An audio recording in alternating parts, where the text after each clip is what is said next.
गाय म्हशीला किमान 60 दिवसाचा भाकड काळ किंवा आटवलेला काळ दिला पाहिजे. या ड्राय पिरियडमध्ये गाई म्हशीच्या कासेचं रिपेअरिंग होत असतं. तर हे 60 दिवस खूप गरजेचे. 60 दिवसापेक्षा जास्त दिले तर आपला तोटा आहे. 60 दिवसापेक्षा कमी दिले तर मग आपल्याला आपल्या जनावरांच्या पेशीचे कासेतल्या ज्या पेशी आहेत त्याचं रिपेअरिंग पूर्ण क्षमतेने मिळत नाही. म्हणून मग मित्रांनो आपल्याला 60 दिवसाचा ड्राय पिरियड किंवा भाकड काळ आपल्याला गाईला द्यायचा. तर कसा द्यायचा? गाय म्हैस लावल्यानंतर आपण तारीख लिहून ठेवायची.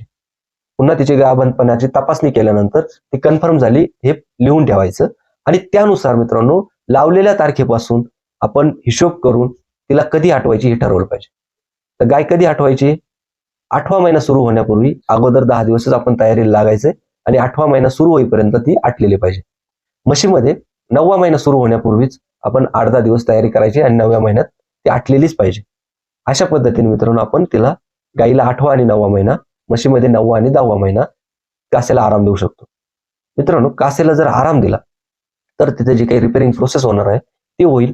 पुढच्या वेतासाठी ज्या काही पेशींना तयारी करायची ती होईल. योग्य पद्धतीने चीक तयार होईल आणि एकूणच कास जी आहे ती पुढच्या वेतासाठी तयार होईल. त्याचबरोबर दूध उत्पादन थांबल्यामुळे शरीरामध्ये ऊर्जेची साठवणूक सुरू होईल.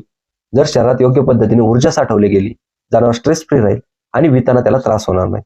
त्याचबरोबर पुढच्या वेतासाठी जी काही लागणारी ऊर्जा आहे ती जर साठवलेली असेल तर मग जनावर निगेटिव्ह एनर्जी बॅलन्समध्ये जात नाहीत आणि निगेटिव्ह एनर्जी बॅलन्समध्ये गेले नाहीत तर आपल्याला पुढच्या वेतामध्ये चांगल्या पद्धतीने दूध उत्पादन मिळतं.